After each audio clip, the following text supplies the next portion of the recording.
தலைப்பு: முற்பிதாக்கள். 7ஆம் தூதனின் கட்டுரைகள். பக்கம் 40. Reprint number 5294. தேர்ந்தெடுக்கப்பட்ட பத்திகள். பாடத்தின் தலைப்பு: பூரணராக்கப்பட்ட நீதிமான்களுடைய ஆவிகள். ஆதார வசனம்: எபிரேயர் 12ஆம் அதிகாரம் 22-23 வசனங்கள்.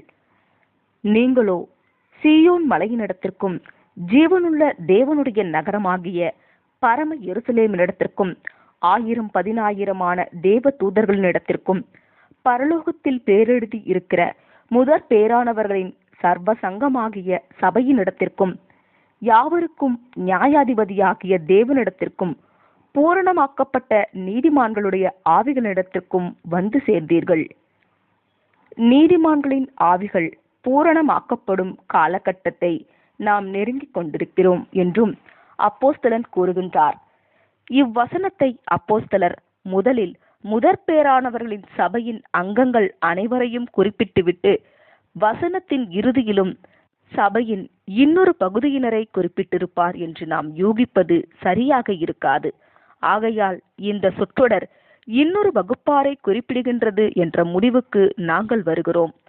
நாம் ஆராய்கையில் இயல்பாகவே நமது மனமானது சபை மகிமையடையும் வரை காத்து கொண்டிருக்கும் முற்பிதாக்கள் வகுப்பார் மேல் செல்கிறது.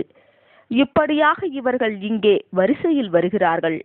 ஆகையால் முதற் பேரானவர்களாகிய சபையின் கூடி வருதலை கூறிய பிறகு பரிசுத்த பவுல் அடிகளார் மற்றொரு வகுப்பாராகிய பூரணராக்கப்பட்ட நீதிமான்களின் ஆவியை பற்றி கூறுகின்றார். இங்கு சபை குறிப்பிடப்படவில்லை என்றும் முற்பிதாக்கள் தான் குறிப்பிடப்படுகின்றனர் என்றும் கூற இன்னொரு காரணம் உண்டு. அதென்னவெனில், சபையும் சரி திரள் கூட்டத்தாரும் சரி பூரணராக்கப்பட்ட மனுஷர்களாக ஆக்கப்பட மாட்டார்கள். சபை மனுஷீக சுபாவத்தை விட்டுவிடுவதினாலேயே ஆவிக்குரிய வகுப்பாராக மாற முடிந்தவர்களாயிருக்கின்றனர். ஆனால் எப்படி இந்த சொற்றொடரை முற்பிதாக்களுக்கு நாம் பொருத்தலாம்? நாம் இந்த சொற்றொடரின் வார்த்தைகளை பின்வருமாறு இடம் மாற்றுகிறோம். நீதிமான்களின் ஆவிகளை உடைய பூரண மனிதர்கள் விஷயத்திற்கு நாம் வருகிறோம் என்பதே ஆகும். முற்பிதாக்கள் மாம்சத்தில் அபூரணமாக இருந்தாலும் நீதிமான்களாக இருந்தார்கள். அப்போஸ்தலர் இந்த வகுப்பாரையே குறிப்பிட்டுள்ளார். இவர்கள் மேன்மையான உயிர்த்தெழுதலை பெறுவார்கள் என்றும் கூறுகின்றார். ஆனால் சபையைப் போல் உன்னதமான உயிர்த்தெழுதலை பெற மாட்டார்கள்.